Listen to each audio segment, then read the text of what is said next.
The White House transformation, the $300 million ballroom controversy in October 2025, something unprecedented happened at one of the world's most iconic buildings. For the first time in 83 years, the White House underwent a major structural transformation, but this change sparked a controversy that reveals deep tensions about history, power, and money in American politics. This is the story of how a presidential vision turned into a national debate. On October 20, 2025, demolition crews began tearing down the east wing of the White House. Within days, an entire 83-year-old building was reduced to rubble. The reason?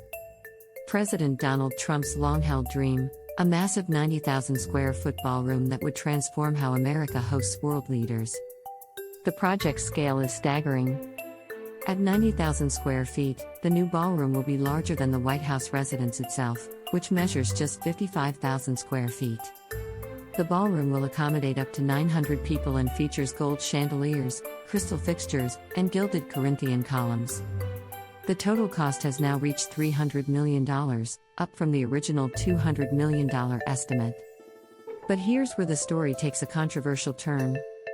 In July 2025, when Trump first announced the ballroom project, he made a specific promise. He stated, "It won't interfere with the current building. It'll be near it but not touching it, and pays total respect to the existing building, which I'm the biggest fan of." 3 months later, that promise was broken. Not only was the East Wing demolished, the entire structure was torn down.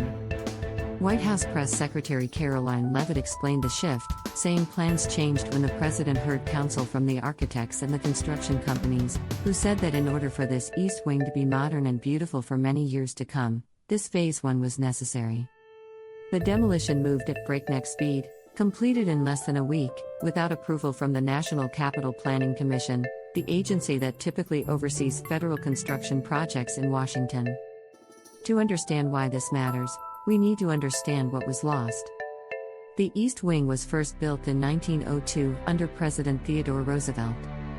It served as the main entrance for formal guests and social events.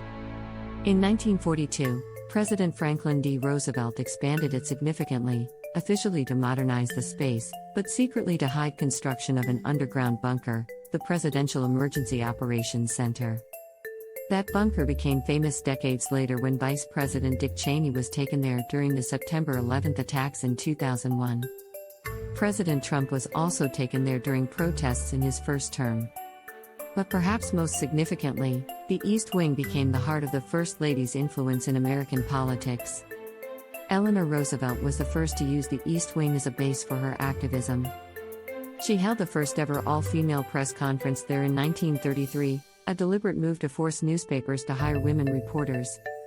In 1977, Rosalind Carter became the first First Lady to maintain a permanent office in the East Wing, professionalizing the role with a staff of 18 people, equal in rank and salary to other White House officials. First Lady Betty Ford once said, "If the West Wing is the mind of the nation, then the East Wing is the heart." From this space, First Ladies launched major national initiatives. Laura Bush ran literacy campaigns. Michelle Obama created the Let's Move Health program. Jill Biden championed military families and education. As historian Kate Anderson Brower noted, watching the demolition is the physical embodiment of watching the First Lady's role become smaller and smaller. President Trump insists no taxpayer money will fund the ballroom. Instead, it's being paid for through private donations, and that's where things get complicated. In October 2025, the White House released a list of 37 donors, including some of America's most powerful corporations. Major donors include Alphabet, Google's parent company, contributing $22 million from a legal settlement. Amazon, Apple, Microsoft, and Meta have contributed undisclosed amounts. Lockheed Martin donated $10 million. Cryptocurrency companies like Coinbase, Ripple, and Tether are also on the list, along with crypto investors Cameron and Tyler Winklevoss. Critics point out that many of these donors have significant business before the Trump administration. Palantir has received over $800 million in government contracts in 2025 alone, more than any previous year. Amazon faces antitrust scrutiny. Google just lost a major monopoly case. Microsoft and others are seeking AI contracts worth billions. Ethics experts warn this creates a pay-to-play system where corporations essentially buy access to the president by funding his pet project. Richard Painter, a former White House ethics lawyer, stated, "The companies want something from the government and they are paying for access to the president and other high-ranking officials." The demolition sparked immediate backlash from multiple fronts. The National Trust for Historic Preservation called on Trump to halt construction, warning that the ballroom would overwhelm the White House itself and permanently disrupt the carefully balanced classical design. A YouGov poll found 53% of Americans opposed the demolition, with only 23% supporting it. Former East Wing staffers described watching the demolition as jarring, a gut punch, and revolting. Some asked to save artifacts, including a time capsule installed near a window during the Nixon administration. The White House dismissed criticism as manufactured outrage by unhinged leftists and their fake news allies, calling the ballroom a bold, necessary addition that echoes the storied history of improvements and additions by prior presidents. The White House Historical Association did conduct digital scans and preservation of key artifacts, including items from Rosalind Carter's original office of the First Lady. So why does this story matter beyond Washington politics?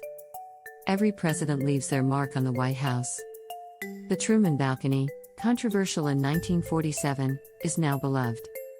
Jacqueline Kennedy's Rose Garden became iconic. Trump's ballroom could follow that pattern, or it could serve as a lasting symbol of how money influences power in modern America. This raises three lasting questions. First, historical preservation versus modernization. Where do we draw the line between preserving history and allowing leaders to update national symbols? Second, private money in public spaces. Should corporations be able to fund additions to the People's House? What access does that buy them? Third, the role of First Ladies. As the physical space for First Ladies shrinks, what does that say about their role in American leadership? The ballroom is expected to take several years to complete. By 2028 or 2029, presidents and world leaders may gather in this space, a glittering testament to either American ambition or American excess, depending on your perspective. What's certain is this: the White House transformation of 2025 won't be forgotten.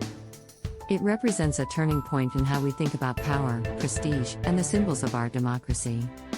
For now, the People's House is under construction, and the world is watching. What do you think? Should corporations fund additions to the White House? This is a story that will be discussed for generations to come, as the ballroom stands as a permanent reminder of this moment in American history.